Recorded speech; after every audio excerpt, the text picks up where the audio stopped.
प्रणाम, नमस्कार, आदाब। मेरे तमाम भाई का अक्सर फोन आता है कि सर हम लोग भी आपको लड्डू से तौलना चाहते हैं, हम आपको किसी चीज से तौलना चाहते हैं।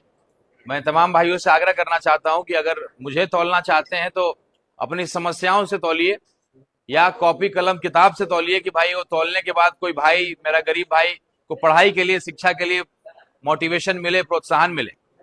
तो तमाम ऐसे भाई जो लगातार ये उनकी इच्छा है कि हम लोग को सम्मानित करें, हम लोगों के लिए कुछ करें, तो मैं उनको जानकारी देना चाहता हूं कि 8 तारीख से हम लोग अपनी यात्रा को शुरू करेंगे 1 नंबर बूथ से। और वो यात्रा 8 तारीख को 1 नंबर बूथ जो घुगुआ घोड़ासान में पड़ता है, वहां से शुरू करके हम लोग लगातार आते हुए 9 तारीख को शाम के 5 बजे जो चुनाव प्रचार खत्म हो जाता है, तो उसमें हम लोग खत्म करेंगे।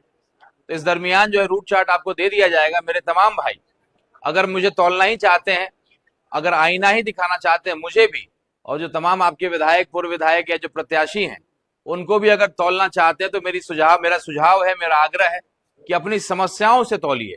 राणा रंजीत सिंह को अगर तौलना चाहते हैं तो जो नाली नहीं बह रहा उस कीचड़ से तौलिए।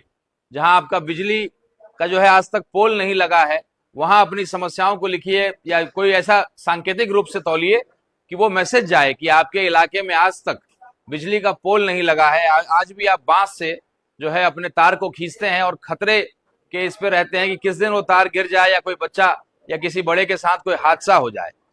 तो मेरी यात्रा जो है 8 तारीख को सुबह 7 बजे से 1 नंबर बूथ से शुरू होगा। उसका पूरा रूट चार्ट हम लोग आपको देंगे और 9 तारीख को जो अंतिम प्रचार का दिन होता है, शाम को 5 बजे खत्म होगा। उस बीच जिस भी गांव में मैं जाऊंगा, जो भी मेरे भाई अगर कुछ करना चाहते हैं, जो उनको लगता है, तो वो उस कड़ी में कर सकते हैं। 8 तारीख से शुरू होगा और 8 और 9 को ये चलेगा। घोड़ासान के 1 नंबर बूथ से शुरू होगा और लास्ट में ढाका जो है नगर परिषद में ये यात्रा आकर के खत्म होगा।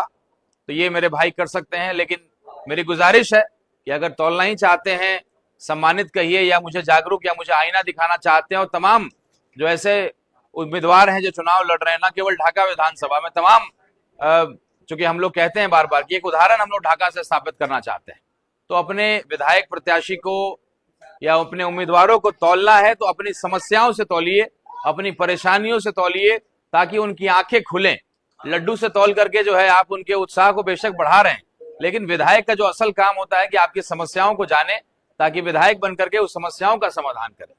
हम लोग सिलाई मशीन में अभी खड़े हैं और मैं बार बार कहता हूं कि ढाका विधानसभा को आर्थिक रूप से इतना मजबूत करूंगा कि जो हमारे तमाम 50,000 40,000 लोग जो बाहर काम करते हैं, मुंबई में, सूरत में, दिल्ली में, उन सबको बुला करके एक बड़ा कारखाना का रूप दूं, एक बड़ा इंडस्ट्री जो है ढाका विधानसभा को बनाऊं और आर्थिक रूप से यहाँ के लोगों को सशक्त करूं। यहाँ के मेरे भाई अगर 2 पैसा कमाएंगे तो खर्च भी इसी इलाके में करेंगे। तो पूरे ढाका विधानसभा की अर्थव्यवस्था बदलना चाहता हूं।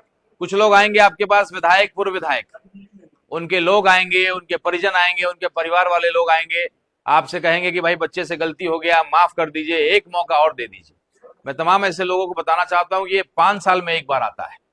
ये आपके बच्चों के भविष्य का सवाल है। ये कोई छोटा मोटा बात नहीं है कि आप आए, आपने हाथ जोड़ा, माफी मांगा और आपको माफ कर दिया जाए।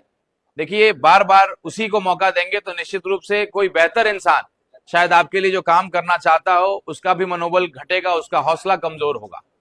तो ऐसे लोगों से सावधान रहना है। दोनों को आपने मौका दिया हुआ है, एक बेहतर व्यक्ति, एक शिक्षित व्यक्ति, एक पढ़े लिखे व्यक्ति, जो एक दूरदर्शिता है जिसके पास, उसको मौका दीजिए ताकि ढाका विधानसभा की तकदीर और तस्वीर को हम बदल सके। इनके झांसे में मत आइएगा। माफी मांगते रहेंगे, जीतने के बाद जो माफी मांग रहे हैं उनके बदले उनकी बात तो सुनी ही नहीं जाएगी।